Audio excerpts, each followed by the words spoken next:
Boa tarde, tudo bem, pessoal? Boa tarde para quem está em casa, boa tarde, Gustavo, Monique, Evandro, como vocês estão? Boa tarde, Isa. Boa tarde, pessoal. Tudo bem, Isa? Boa tarde. Boa tarde, Isa. Boa tarde, pessoal. Ótimo encontrá-los, bem-vindos. Vou apresentar já todos os nossos... Eu vou pedir para que eles se apresentem, né? Todos os nossos panelistas de hoje, estou super feliz de estar aqui com vocês. Para quem não me conhece, eu sou a Isadora, sou cofundadora, CEO da Nilo. A Nilo é uma plataforma de engajamento de pacientes, onde a gente ajuda a construir jornadas de cuidado e não só apenas de cuidado, né, mas também ações operacionais centradas no paciente. A gente ajuda desde o processo de identificação de audiências, customização de estratégias de captação, retenção e engajamento desses pacientes para empresas de saúde como operadoras e prestadores. E um dos temas que a gente tem pensado muito, refletido muito, é tentar entender como que esses processos, né, de mudanças de como os pacientes se engajam com o seu autocuidado, essas mudanças que tocam a forma como empresas de saúde se sentem corresponsáveis também no processo de engajamento e cuidado desses pacientes, impactam a forma como a gente deveria construir sistemas e processos, né? Os processos, na verdade, primeiro, e os sistemas depois, para refletir os processos, que se adequem a essa nova realidade. Então, a gente percebe esse movimento de tipos diferentes de processo, tipos diferentes de sistemas acontecendo em outros lugares, né, do mercado de tecnologia. Por exemplo, quando eu acho que todo mundo que está aqui tanto nos nossos painelistas como no lado da audiência, já deve ter tido a experiência, né, de passar numa loja, colocar alguma coisa no carrinho ou clicar, né, quando a gente está fazendo compra online, e aquele sapato ou aquele produto que a gente viu persegue a gente, né, em propagandas, com e-mails, até com mensagens SMS, até que a gente não consiga mais esquecer que aquilo um dia já foi o nosso interesse e, de alguma forma, completar aquela compra. Esse tipo de ação, né, que é uma ação de engajamento, no caso que eu estou descrevendo, para compras, né, focada em eventos, é um modelo relativamente novo no mundo, né? Antigamente a gente ia na loja, falava que precisava de um produto, comprava. Essa foi a primeira geração. A segunda geração foi: vamos digitalizar o processo de compra. Eu vou criar aqui uma vitrine de produtos online, faço ali uma busca, consumo e faço esse processo online. Acho que a gente está aqui quando a gente pensa no mercado de saúde, né? Estamos digitalizando os processos para que eles aconteçam, que acontecia no físico, acontecer também no digital. E acho que o que a gente está entrando agora num novo momento é como a gente transforma esse digital, não só apenas num sistema, né, de gravar todas essas informações, mas num sistema que de fato consiga ser mais inteligente, né, consiga levar em consideração como esse paciente interage com o sistema de saúde, né, com eventos, como ele passou num pronto-socorro, levantou a mão porque ele precisa de uma demanda, como que isso influencia o processo, né, de fazer esse acompanhamento de maneira digital e trazer esse paciente para dentro. Então, acho que essas e muitas outras, né, perguntas são parte desse tema interessante que a gente vai discutir aqui hoje. E para isso eu estou muitíssimo bem acompanhada. Eu queria vou falar aqui na ordem, Gustavo, Monique e Evandro. Doutores, né? Doutor Gustavo, doutora Monique, doutor Evandro, para que se apresentem aqui para a gente hoje, que são pessoas incríveis e que eu tenho o prazer de cruzar a jornada e poder trocar no 1 a 1, sempre com muita alegria. E hoje a gente vai poder conversar aqui em 4, né? Compartilhando isso com vocês que vão trazer perguntas. Então vamos lá.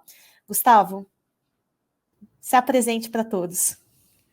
Então, Isa e a todos aí, boa tarde. Muito obrigado pelo convite. Estou muito feliz, não só pelo o convite em si, mas acho que a temática ela é muito relevante. A gente vai explorar aqui. Eu sou médico formado pela Federal do Paraná, com residência em medicina preventiva pela USP.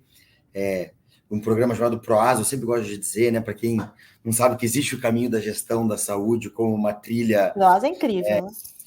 Real e que pode ser feita não de forma né, sozinha, mas também com pessoas que traçaram também esse caminho. Também coloco aqui que eu sou, né, já que a gente está falando do mundo digital, então também sou certificado, tenho o CPTICS, que é o Certificado Profissional de Informática em Saúde pela Sociedade Brasileira de Informática em Saúde. Então também existem pessoas discutindo essa interseção entre saúde e tecnologia, e atualmente Head de Inovação aqui do Grupo Apivida Notre Dame Intermédica, que, sem sombra de dúvidas, é um grande caso de uso para toda essa discussão que a gente vai ter hoje aqui e com o qual eu pretendo conectar aqui as minhas falas. Incrível, Gustavo. Obrigada. Queria comentar que eu e o Gustavo, a gente foi conectado recentemente, mas assim, acho que as 3 pessoas que estão aqui são pessoas que a gente se conheceu por apresentações em comum, mas assim, acho que logo no começo percebeu essa conexão, né, pelos interesses de onde a gente conecta a experiência do paciente, tecnologia e gestão para conseguir fazer um sistema de saúde mais efetivo. Foram pessoas que passaram tempo e têm vontade de se dedicar ainda mais a fazer isso acontecer, né? Estão com a mão na massa ali em diferentes projetos. Gustavo, um prazer ter aqui com você. Monique, por favor. Oi, Isa. Oi, Gustavo, Evandro. Bom, prazer estar aqui com vocês. Obrigada pelo convite. Gustavo também já conheço há algum tempo aí. A gente estava trocando figurinha antes. Sou ginecologista e obstetra de formação. Tenho pós-graduação em administração hospitalar, fui fazer gestão de qualidade na Universidade de Heidelberg, estratégia e liderança em Harvard, e finalizei agora em junho meu último MBA no INSPER, um MBA executivo de finanças. Sempre fui apaixonada pelo mundo de gestão e apaixonada pela jornada do paciente, né? Hoje eu acho que é muito bom a gente falar cliente, porque o paciente é um cliente, né? Então, acho que vou aprender muito aqui com o Gustavo e com o Evandro sobre tecnologia, junto com a Isa, mas meu papel aqui é entregar para o cliente a máxima experiência e satisfação dentro de um serviço. Então, acho que é uma busca incansável que isso liga com o meu propósito de vida e de profissional. Monique, obrigada. Até aprendi parte desses cursos que você estava fazendo, não sabia. Que legal que essa experiência toda se conecta, né, com os projetos que a gente tem trabalhado. E, para finalizar, doutor Evandro, por favor, está com você a palavra. Obrigado, Isa. Um prazer estar aqui. Agradeço imensamente o convite, estar aqui com o Gustavo, com a Monique e com todos que estão nos assistindo aqui. Eu acho que eu sou o mais velho aqui. Eu já tenho aí 26 anos de formado, sou neurologista, atuo ainda como neurologista, mas só na universidade, onde eu fico na Unifesp, com os alunos e com os residentes, mas tenho uma formação em gestão também, com doutorado em administração de empresas, sou professor na FGV, onde a gente também dá aula para os alunos do PROASA lá, né, Gustavo? E atuo com tecnologia já há vários anos, também fazendo parte da SBIS, e aconselho a todos que quiserem ter mais informações sobre a SBIS, sobre o CPTICS, do qual eu faço parte lá também, e um dos que ajuda na organização da prova, inclusive. E atuo já com tecnologia já há bastante tempo, exerci cargos de CMIO em organizações de saúde e de inovação, tendo atuado também como executivos em startups. Atualmente eu estou na área de inovação do Hospital Sabará, mas também como conselheiro de startups, onde eu tenho muito orgulho de participar, né, Isa? E é uma honra para mim poder colaborar de alguma forma para melhorar a saúde das pessoas. Mas eu já atuei em várias áreas na área de gestão, desde da área da qualidade, com acreditação internacional, durante mais de 7 anos, planejamento estratégico, projetos. Então, eu tenho uma carreira já bastante extensa na área de gestão também, e é uma honra estar aqui com vocês. Obrigada, Evandro. É um prazer estar aqui com você também. E é um prazer estar aqui com todos vocês. A gente está aqui com mais de 50 pessoas. Então, assim, super legal fechar, né, esse fim de tarde aqui com todo mundo trocando essa conversa. André Vilas Boas mandou um abraço para todo mundo, especialmente para o Evandro, Carol, Paulo, Tainá, Robson. Muito bom estar aqui com vocês. Simone também, acabei de ver aqui o alô. E antes da gente começar o nosso painel, eu tenho algumas perguntas que a gente vai conversar, discutir, são perguntas para todos os nossos panelistas, então fiquem à vontade na ordem de responder. Antes da gente começar a nossa conversa, eu vou mandar uma pergunta para os participantes que estão aqui no painel, são respostas anônimas. E a primeira pergunta para todos é: quais times são responsáveis por engajar pacientes no cuidado contínuo na sua instituição? Eu estou mandando essa pergunta e já vou enviar aqui na resposta, mas uma coisa interessante todo mundo vai ter acesso às respostas.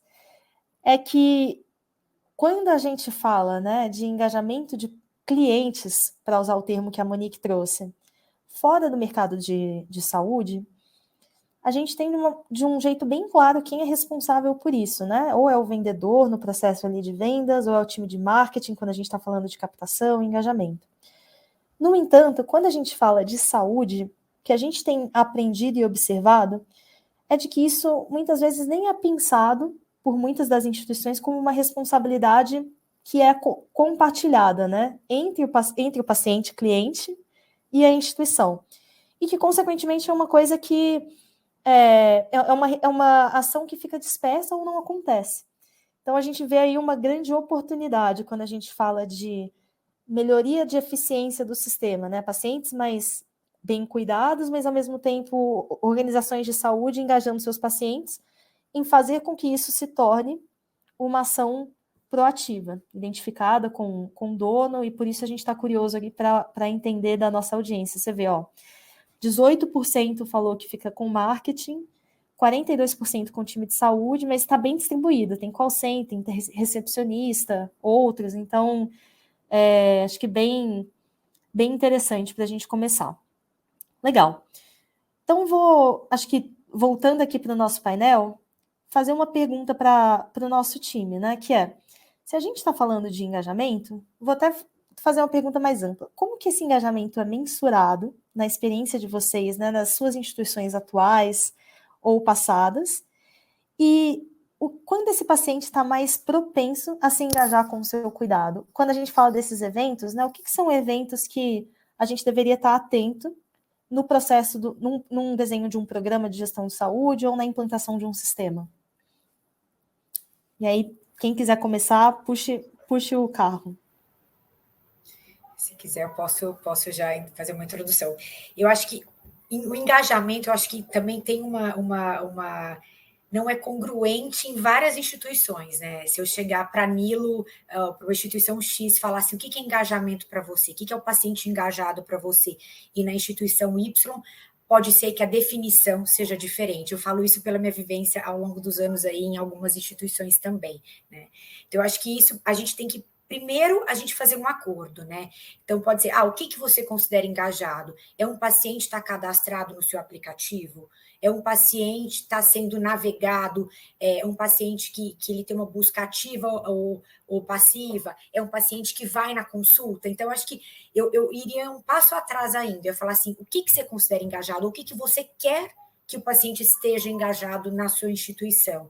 Então, acho que essa definição, acho que é muito importante a gente ter alinhado, porque, engajado para mim é passar uma vez, vamos pensar na obstetrícia, passar em consulta uma vez por mês, mas se esse paciente não passar em consulta, você vai fazer uma busca ativa, você vai buscar ele para ele passar em consulta no mês seguinte. Um paciente que tem um exame de diabetes, alguma glicemia alterada, esse paciente foi na consulta ou ele só está sendo navegado, ou você tem que antecipar a consulta. Então, eu acho que a gente tem que definir os critérios, o que você vai considerar engajamento dentro de um programa, né? Não é só o paciente estar motivado, mas acho que quais são os KPIs, os indicadores que essa instituição vai querer monitorar para a sua população. Então, acho que eu iria nessa primeira introdução, Thaisa. Eu acho que é importante a gente pensar nessa forma, porque eu acho que eu vejo isso muito, e tá tudo certo, né? Às vezes você vai falar assim, eu quero... esses dias eu estava conversando numa instituição, só quero que seja cadastrado um aplicativo, mas eu falo, mas isso é engajado para você? Não é engajado. Porque eu falo para a gente, né? Quantos aplicativos a gente tem no nosso celular e a gente não usa? Isso eu não estou engajado, eu só tenho lá. Então, acho que é esse o ponto que eu acho que primeiro a gente tem que fazer um acordo antes para ter esse entendimento nas instituições que a gente tem. E até na construção de linha.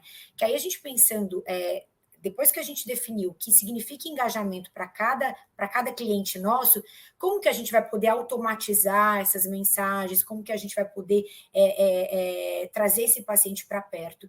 Eu acho que um segundo ponto, para eu passar a palavra para os meninos, é assim, as mensagens personalizadas, né? Como que eu vou endereçar essas mensagens para esse engajamento, quando a gente pensa em automatização, para não parecer aquele malote inespecífico que todo mundo recebeu e você nem tem essa doença.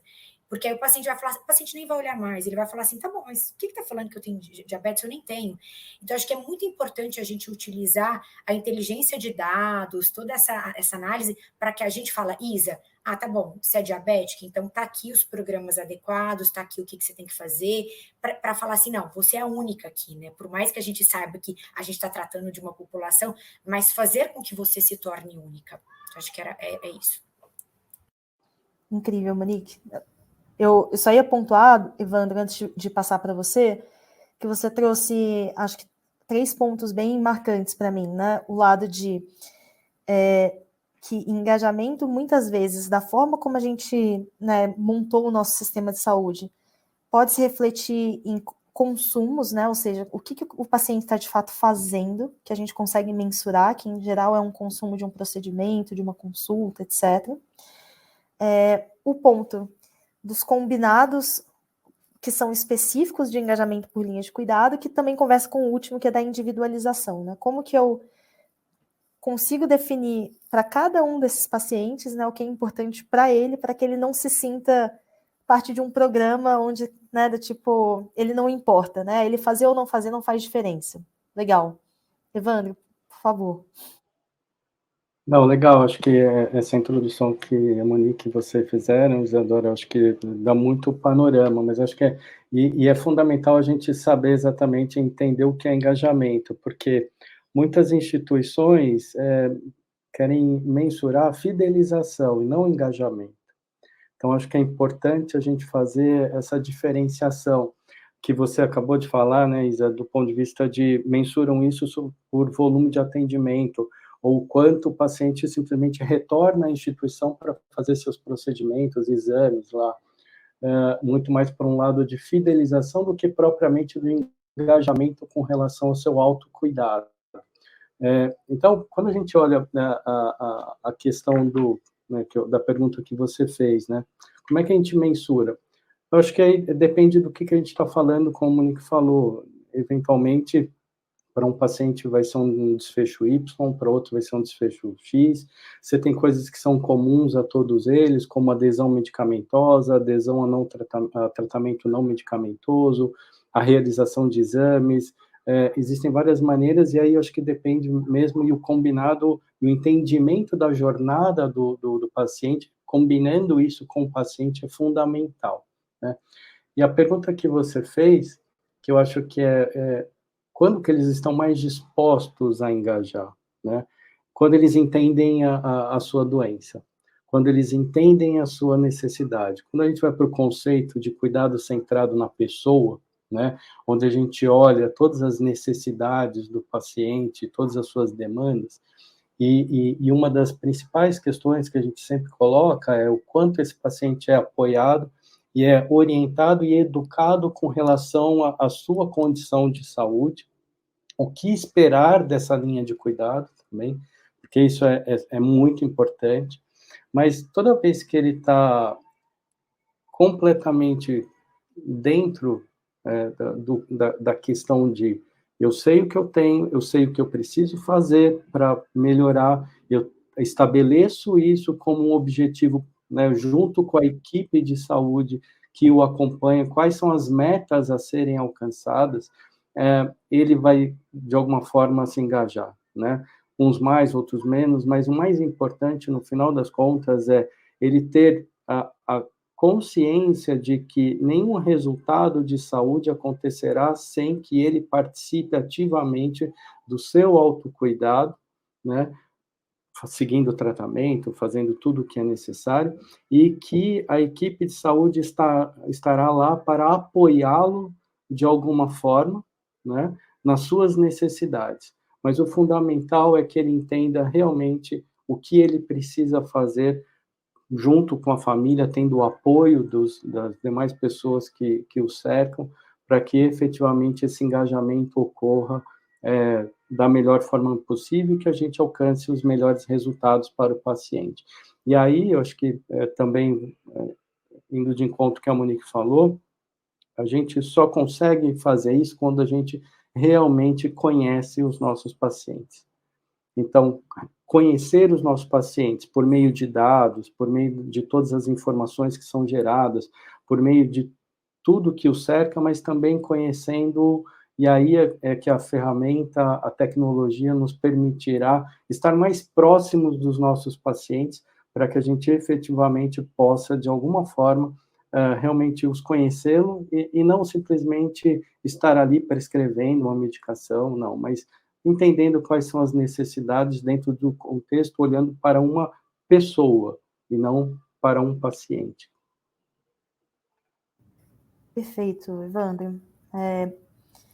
Gustavo, vou passar a palavra para você, depois eu faço um comentário geral. Para não me estender muito, tá, Isa? Até porque o Evandro e a Monique já colocaram aqui de forma bem interessante a tua pergunta, mas o comentário do André que tinha colocado aqui no chat, eu achei bem interessante, passou até para perguntas e respostas, mas eu vou surfar na onda. O engajamento em si, a gente não consegue colocar uma métrica de 0 ou 1, sim ou não está engajado. E essa palavra, às vezes, remete muito a um dos pilares que a gente mede quando a gente está olhando para uma linha de cuidado, que é a adesão, que é o quão aderente os meus pacientes estão a um determinado protocolo, linha de cuidado, etc. Mas, para além disso, outras métricas, outros conjuntos de métricas que a gente olha muito são desfecho clínico e eficiência financeira de todo aquele processo, para que isso seja sustentável, seja em ambiente público ou em ambiente privado. E daí a provocação do André, que vem assim, o paciente ele deve estar engajado ou ele deve estar saudável? E daí eu transferindo aqui para mim a relação de pilares, de grandes indicadores, o que é mais importante, né? A adesão à linha, ao meu protocolo ou os desfechos daquele paciente? E então eu gosto da gente olhar, claro, para a adesão como uma métrica meio, mas eu prefiro trazer o engajamento mais próximo do desfecho clínico do que da adesão. Mas acho que isso só complementa aqui a fala dos demais, tá? Isa, se me permite só fazer um comentário em relação a isso, eu sempre falo, né, de todas as doenças, 2 pontos. Primeiro, antes do que o Evandro falou, da conexão com o paciente, eu acho que assim, o contato, a gente trata de pessoas, então as pessoas vão engajar se elas estiverem conectadas, né? Eu sempre falo o início da captação, aquela consulta de pacto, para falar, olha, somos um time, para que funciona esse programa, né? Então aí coloca dentro da linha. E segundo ponto, assim, só também corroborando o que o Gustavo falou, em relação à adesão e custos, em relação a né, esse indicador, né, de eficiência e custo, a gente tem que pensar que o alto risco, ele fica caro se ele não estiver dentro de uma linha de cuidado, porque o alto risco controlado tá ok.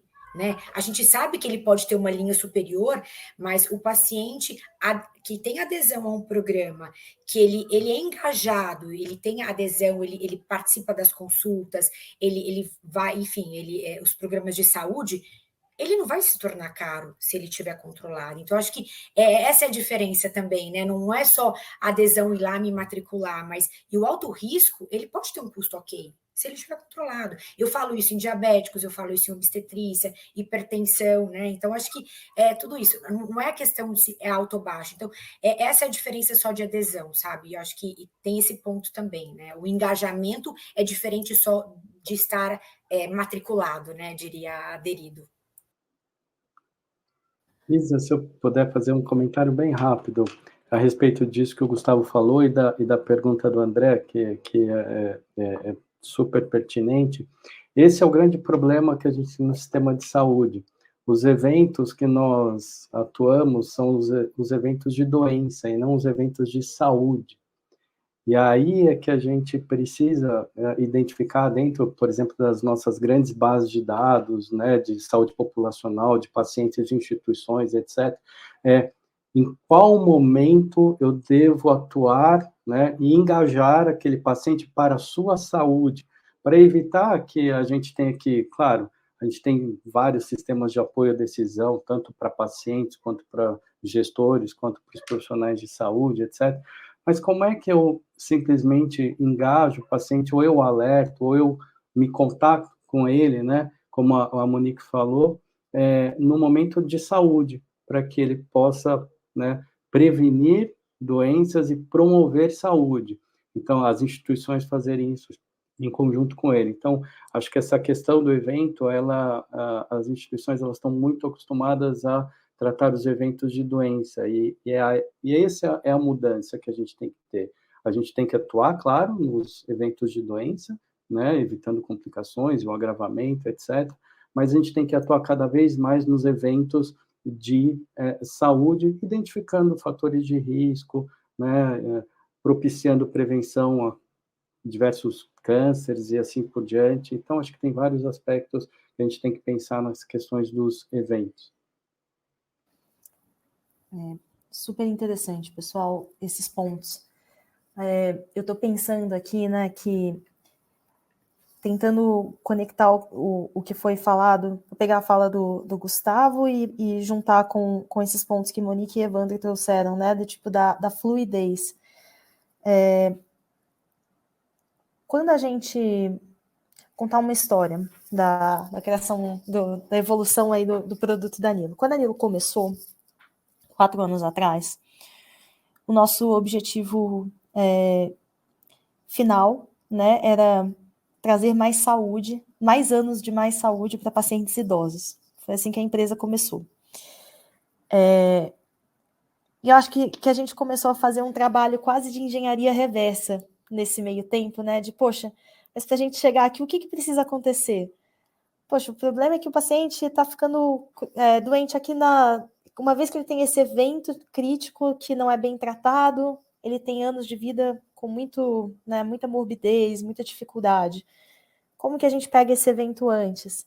A gente pegaria esse evento antes se no momento onde ele estava se agravando, a gente tivesse feito uma intervenção. Mas nesse momento que ele estava se agravando, tivesse feito uma intervenção, como que a gente fala com ele?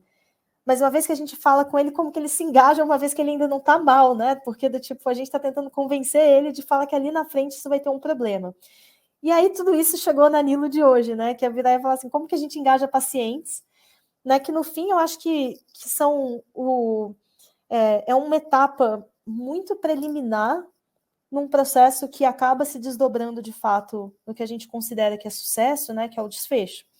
Que é o que a gente entende lá na ponta que vai gerar mais saúde, compressão de morbidade, qualquer que seja o desenho, né, a métrica que a gente está buscando alcançar para pacientes.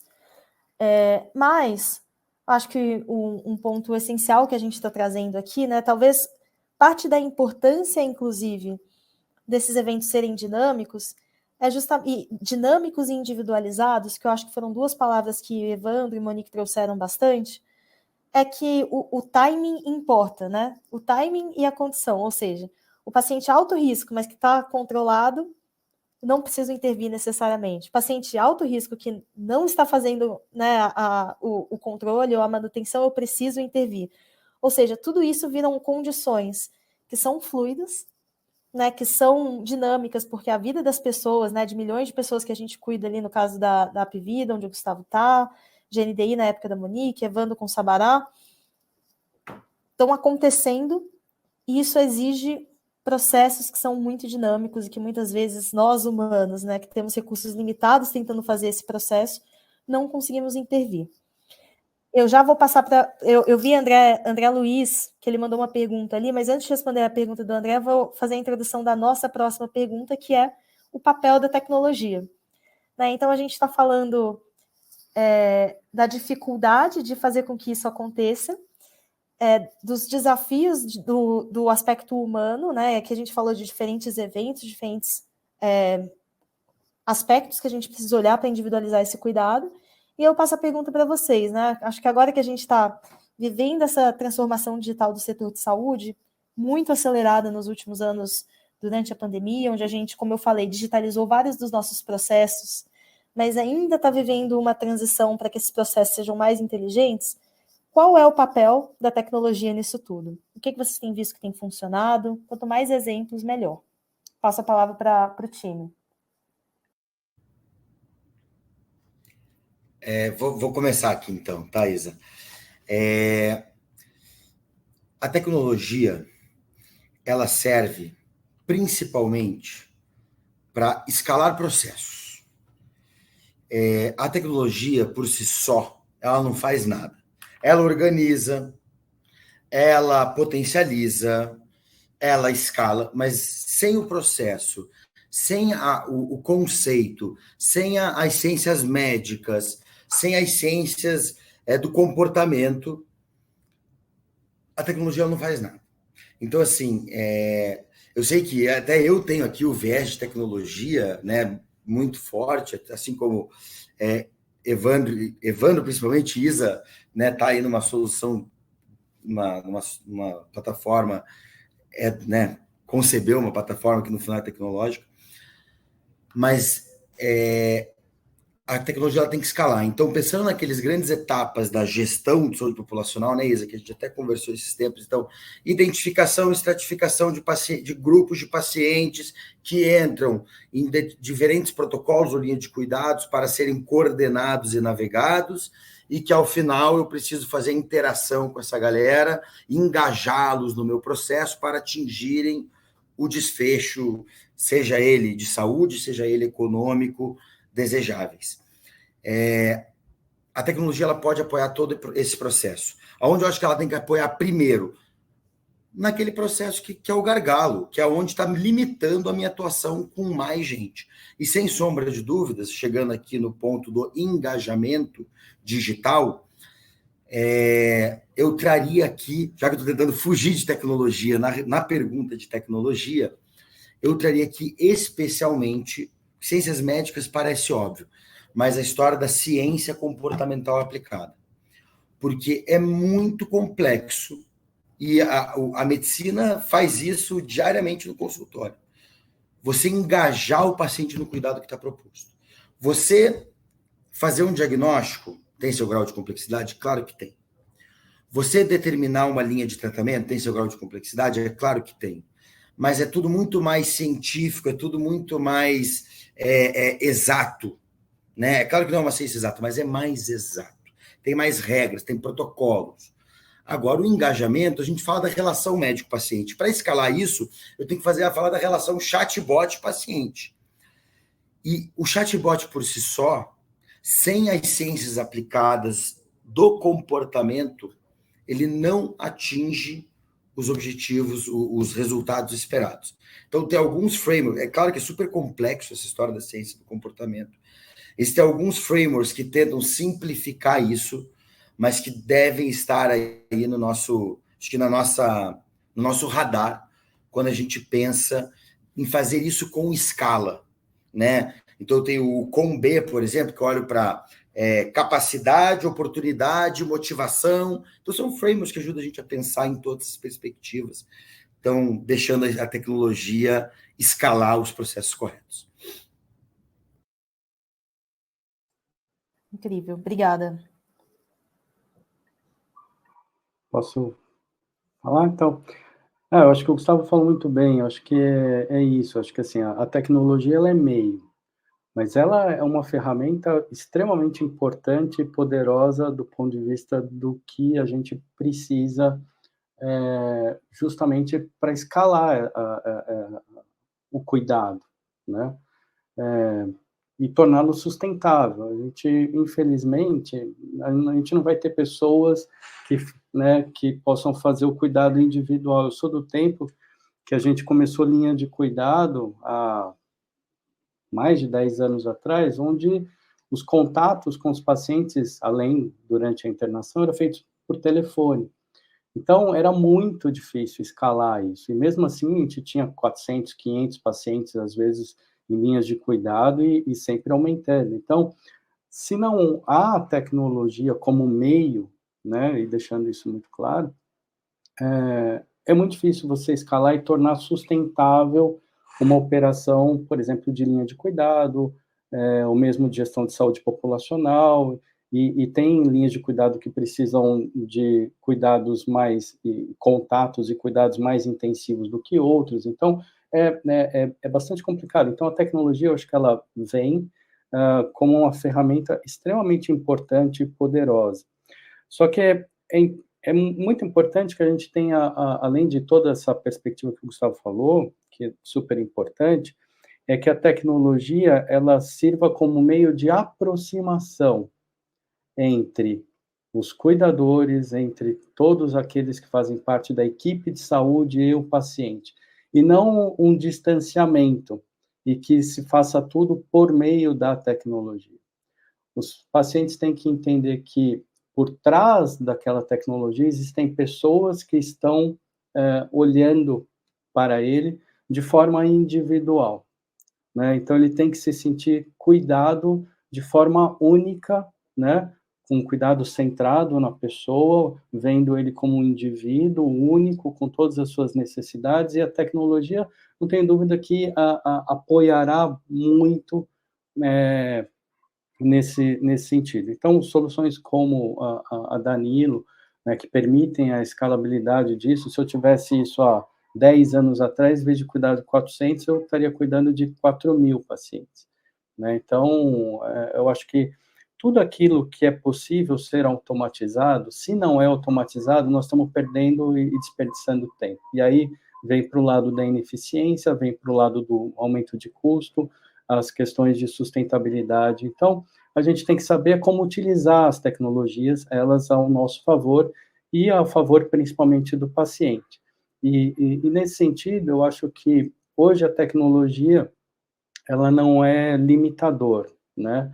O que ela precisa, ela é ser construída e adaptada, como o Gustavo falou, da maneira que se consiga atingir o paciente da melhor maneira possível e os profissionais do outro lado, trazendo as informações necessárias para esse cuidado ser o melhor possível, e aí depois eu quero discutir a questão do desfecho também.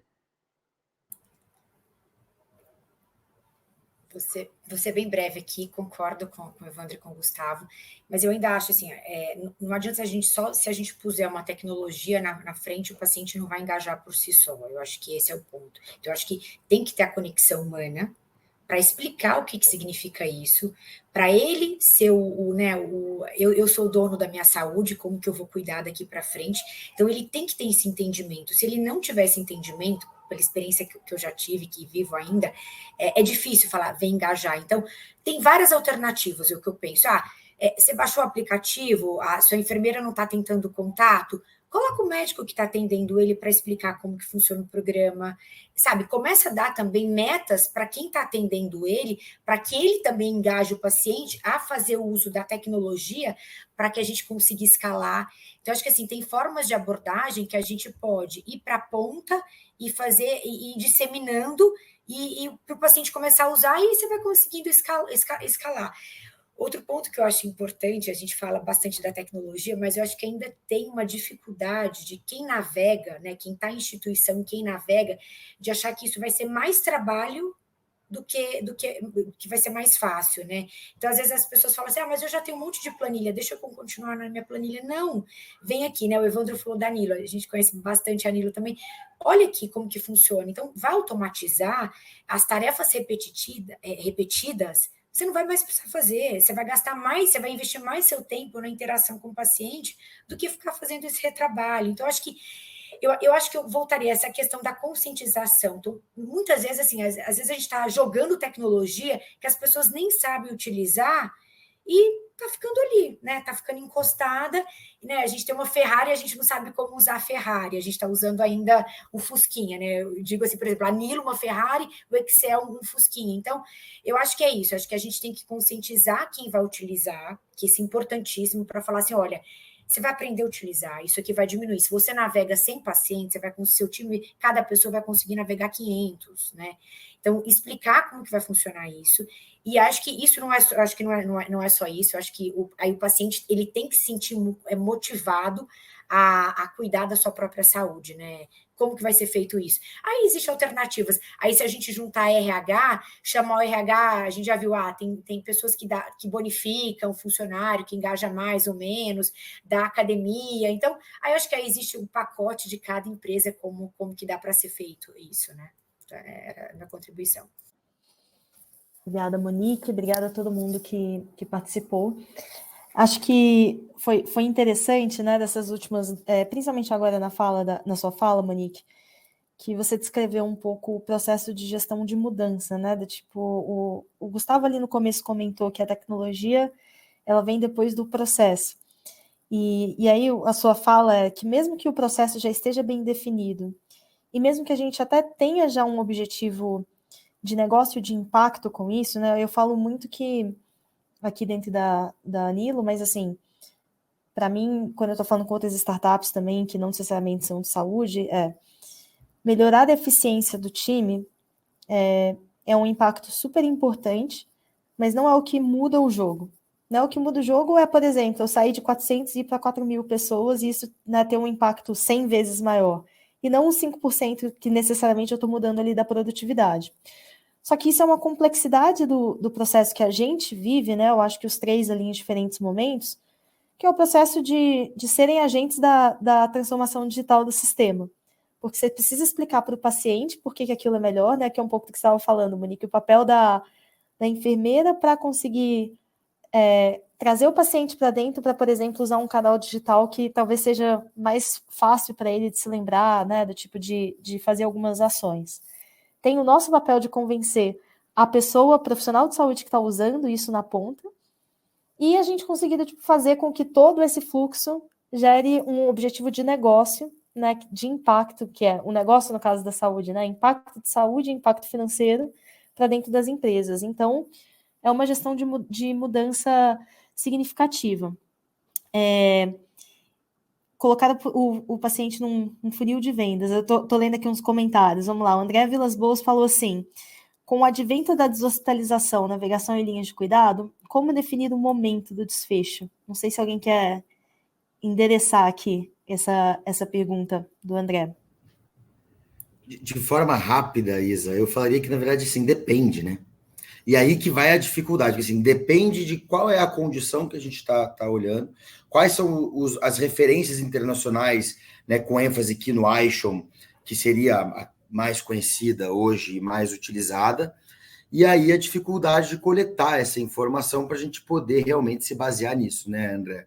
Então, assim, um certo peso que eu te falo, depende, e aí vem a complexidade da execução disso, operacionalização de forma adequada e mensuração ao longo do tempo, até ter N suficiente para dizer se estatisticamente faz diferença a nossa atuação ou não.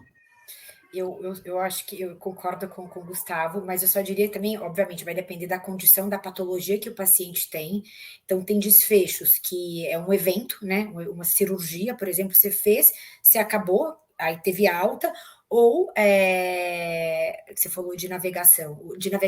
É uma cirurgia que complicou.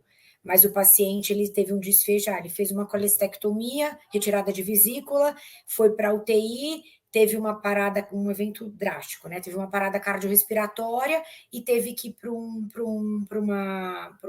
ele colocou para um hospital de transição, por exemplo. Qual que é o desfecho dele? Qual que é o quadro clínico, a condição clínica dele hoje? Então, o evento que ele foi para fazer a cirurgia, ele operou, está curado da vesícula. Só que teve um evento, teve uma intercorrência, um evento grave, e foi para um hospital de transição.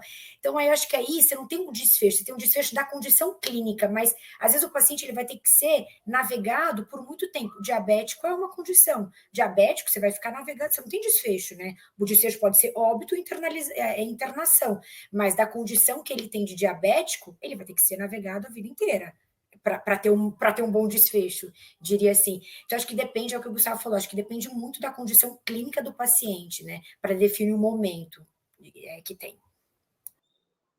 Achei interessante, estava falando no mudo aqui, achei interessante esse ponto, né? Porque, desculpa, Evandro, vou passar a palavra para você na sequência. Porque ali no começo a gente tinha falado de que parte do sucesso, né, do engajamento é o paciente ter um bom desfecho. E esse nome desfecho, até ele dá uma sensação de término, né, do tipo fim da linha. Mas no fundo o que a gente está falando é que os desfechos, eles, a não ser o óbito, eles são temporários, né? Então é um desfecho que evolui, é um desfecho para aquela condição específica. Então, o que a gente está olhando é um status, né, em relação a condições e a momentos, e isso envolve também a necessidade de um sistema que é dinâmico, de um sistema que está acompanhando esse paciente, que não tem, né, a nossa vida não tem fim até que tenha. Eu vou voltar já para a pergunta do outro, André, mas a Gislene perguntou: o desfecho também poderia ser pelo problema resolvido ou transição de fases da doença? Eu acho que é super importante a gente entender que a doença é uma jornada também, né? Então, como você colocou, a gente vai continuar mensurando desfechos intermediários ao longo de toda a condição de saúde desse paciente. E eu acho que o Gustavo, a Monique, vocês já falaram muito bem. Eu acho que a gente tem vários indicadores, como os PROMs, né, do Aishan, que são super importantes, e o André colocou aqui, eventualmente em cada momento você tem os indicadores, mas eu não gostaria de deixar de lembrar dos PRAMES, onde a gente tem que mensurar a experiência do paciente, ou do cliente, ou principalmente da pessoa. Então, a gente tem que incluir nessa mensuração de desfecho qual é a experiência desse paciente durante o seu cuidado. Acho que isso é fundamental, né? E isso tá vinculado com aquela primeira pergunta que você fez, né, da questão de em qual ponto, né, de contato. São em todos, né? Porque, na verdade, a cada ponto de contato, né, o paciente, com seu acompanhante, tem que ter a melhor experiência possível. E quando a gente pensa do ponto de vista da jornada de condição de saúde, tentando tirar a palavra doença, a gente precisa mensurar a experiência dele com relação ao cuidado que recebe. Então, acho que isso é fundamental a gente nunca esquecer também, porque, no final das contas, assim, às vezes o desfecho até foi satisfatório, mas a experiência foi muito ruim, né? Então, a gente não pode esquecer Traumática, às disso. vezes, né? Exatamente. Às vezes o trauma da experiência é maior do que o trauma do físico mesmo, né? Ou o contrário também, né? A gente sabe que o desfecho que não vai ser tão bom, mas a experiência foi tão boa que você promoveu a melhor experiência dentro do que a condição clínica poderia ter, né? Então, acho que é isso, eu concordo 100%. Eu acho que isso também faz muito parte do plano de cuidado, né? Se é um paciente que está hospitalizado, por isso que a gente sempre bateu muito na tecla, né? De plano de cuidado, de projeto terapêutico, e esse alinhamento com o paciente não é só preencher um prontuário, né? Conversar isso com o paciente, ele saber. Então, você vai entrevistar paciente também nas acreditações, você sabe quando que seu antibiótico acaba, você sabe quando que você vai ter alta. Então, ter esse acordo com o paciente, porque isso promove com certeza uma melhor experiência, né? Brilhante.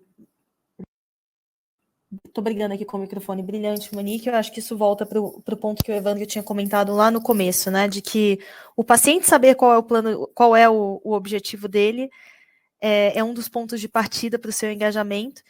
E acho que o Gustavo depois trouxe essa complementação, né? De que ele precisa saber, se lembrado, e que existe toda uma acho que um desafio do processo de engajamento, depois que o paciente sabe, antes dele saber, o que eu acho que é a realidade da maioria de nós, né, quando somos pacientes, mais difícil, né? Como que eu vou me engajar ou fazer uma mudança de comportamento de uma coisa que eu nem sei que é uma expectativa de saúde ou de tratamento que eu deveria fazer. Joana Silva, obrigada pela contribuição, e eu vou fazer o seguinte, eu vou liberar mais uma pergunta que tem a ver com isso que a gente está falando, né, do momento certo dessa intervenção, que é a seguinte: quais eventos são mais relevantes para a promoção do engajamento? E aqui, enquanto as pessoas respondem, eu vou explicar um pouco mais do contexto dessa pergunta, que é, a gente acredita que no processo, né, no nosso momento de cuidado, timing é tudo. Essa visão de cuidado baseado em eventos, ela está muito relacionada a eu entender que não adianta, por exemplo, só eu saber que uma pessoa é diabética, né? A Monique lá no exemplo falou do tipo, campanha do Outubro Rosa. Eu sou mulher, eu deveria ser impactada pela campanha do Outubro Rosa. Mas que tem momentos na nossa jornada que a gente está mais aberto a ter uma mudança de comportamento, ou a um engajamento, né? Que é um pouco da ciência comportamental aí que o Gustavo trouxe. Na visão de vocês, qual é esse momento? Então, a resposta tá aí para todo mundo responder. Quem puder, a gente vai vendo aqui as respostas ao vivo.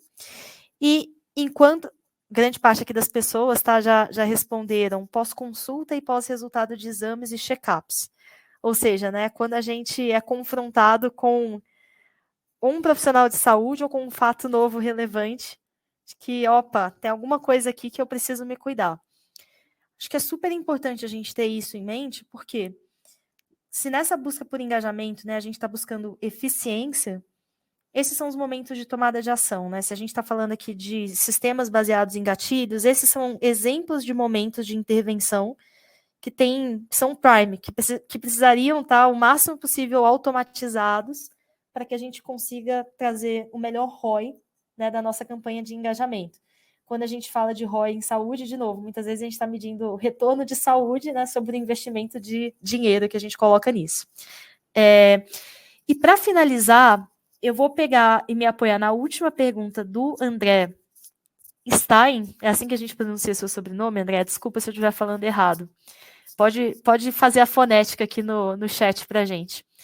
Mas que já foi acho que um gancho, então uma pergunta que eu tinha aqui preparada, muito boa, que é inevitável no momento que a gente está vivendo, né? Acho que a gente está passando por um processo de...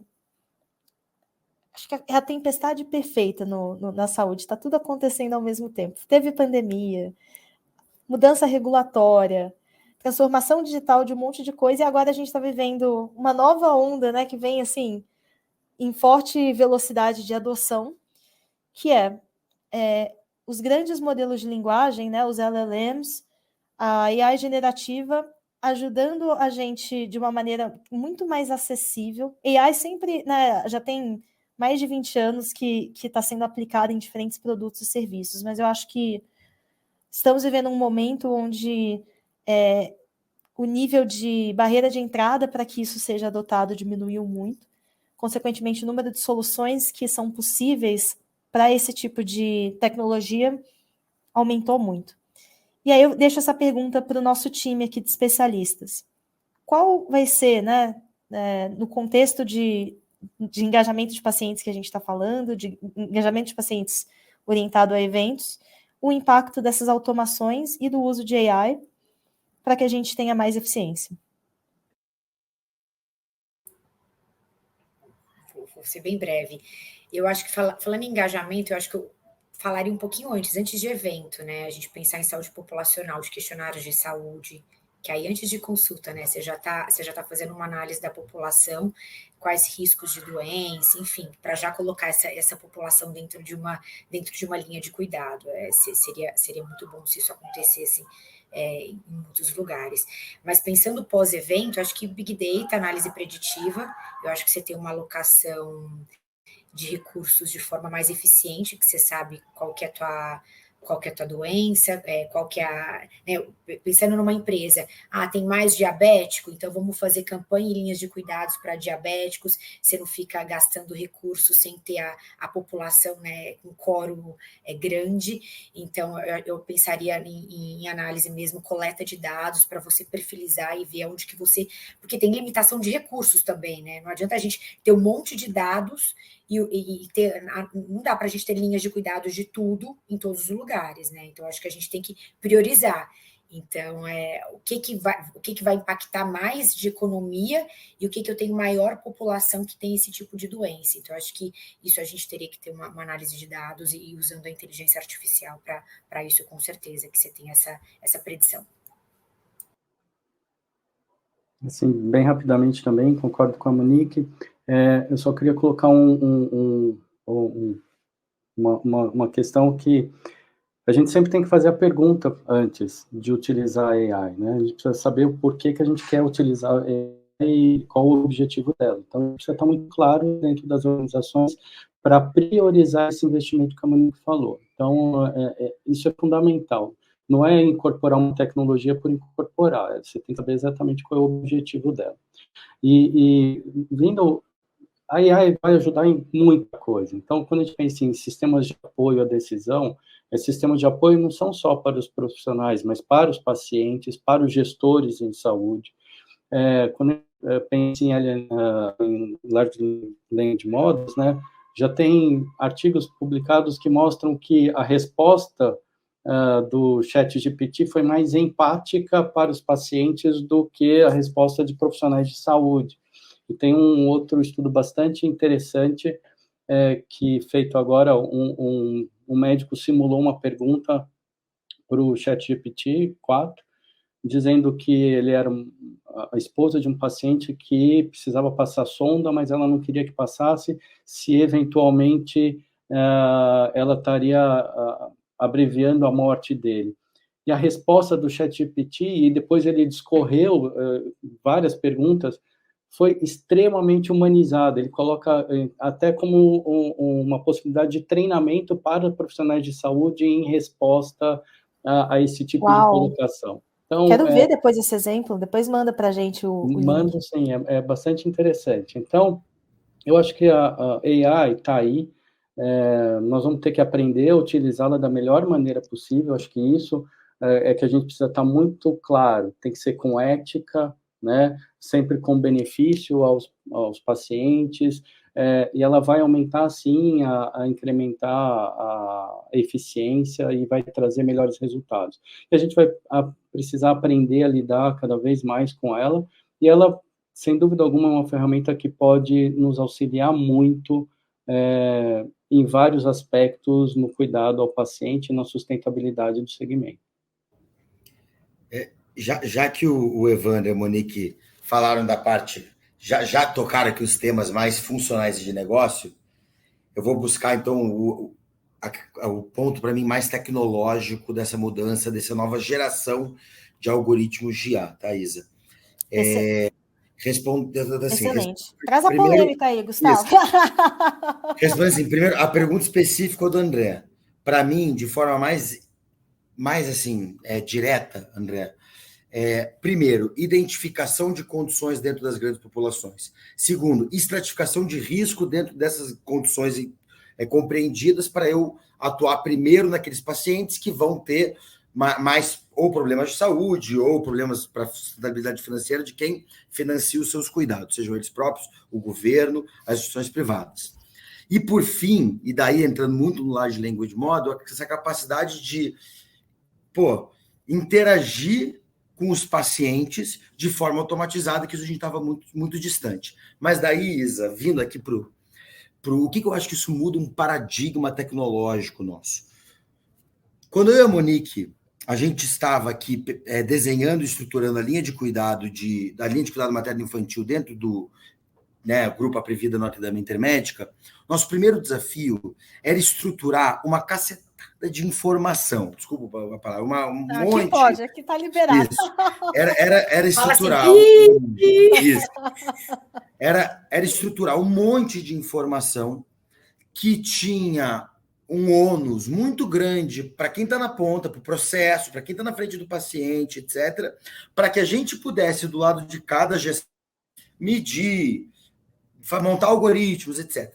Esses LLMs, para mim, mais interessante do que a capacidade generativa, que isso a gente ainda está testando para ver se essas interações, quanto elas fluem, quanto elas levam a gente para os objetivos necessários.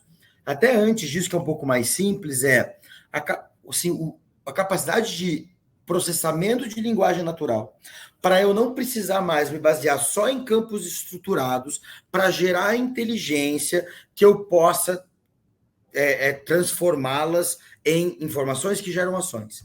Então, para mim, aí, Isa, assim, é uma grande mudança de paradigma. Então, se há um ano atrás o meu projeto de coordenação de cuidado começava com um monte de estruturação de dados, eu acho que eu não começaria assim hoje. Então, para mim, isso é um paradigma bem, assim, que pode acelerar muita coisa e ficar incomodando menos quem está lá na frente do paciente e deixar as pessoas cuidarem do paciente no final das contas. Brilhante, Gustavo. Acho que a gente não vai ter tempo para entrar nesse... Eu queria que a gente entrasse aqui numa pergunta que é bem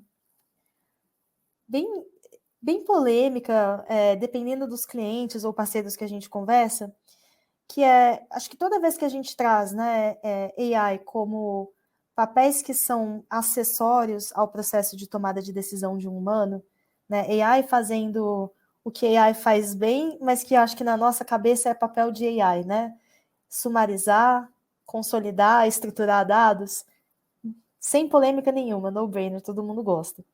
Quando a gente começa a entrar em saúde, isso é uma coisa muito crítica, né? Nessa visão de AI substituindo profissionais, sejam profissionais operacionais, né, fazendo um agendamento, fazendo um follow-up, sejam profissionais de saúde, eu acho que isso começa a trazer questões, né, que estão dentro da gente aqui, do tipo, desde insegurança de pessoal, de ego, insegurança com o paciente, né? Será que a AI vai ser empática o suficiente, profissional o suficiente para fazer esse atendimento?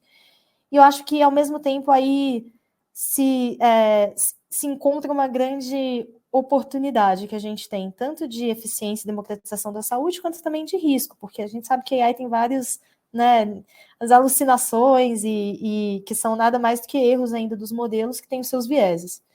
Então, acho que isso vale um outro papo inteiro só para a gente conversar. Eu queria agradecer muito, muito a presença da Monique, do Evandro e do Gustavo aqui hoje. Queria agradecer muito a presença dessas mais de 50 pessoas que entraram, ficaram aqui super engajadas com a gente nesse papo que foi desde saúde, desfecho, tecnologia. É um grupo incrível que foi participando com a gente ao longo do ano desses webinars. Esse é o último do ano. Aproveitar para me despedir de todo mundo e fazer um convite também para quem estiver aqui. A gente vai ter o último evento, nesse caso presencial do ano, que vai ser no dia 15 de dezembro, no Google, que vai ser o Nilo Digital Health Summit, na parte da tarde. Quem quiser participar gratuitamente, vai ser muito bom ter vocês presencialmente em São Paulo, no escritório do Google. Pessoal, painelistas, obrigada. Últimas palavras, fiquem à vontade para trazer. Palmas aí para vocês. Obrigada, gente. Obrigada, Isa, novamente pelo convite. Foi uma delícia. Fiquei com gostinho de quero mais. Uma delícia a discussão. Nem vi a hora passar. Muito bom. Obrigada a todos que participaram. Também. Obrigado. Um abraço a todos. Muito obrigado, Isa. Foi ótimo e até a próxima. Até a próxima, pessoal. Um beijo. Obrigada aos participantes também.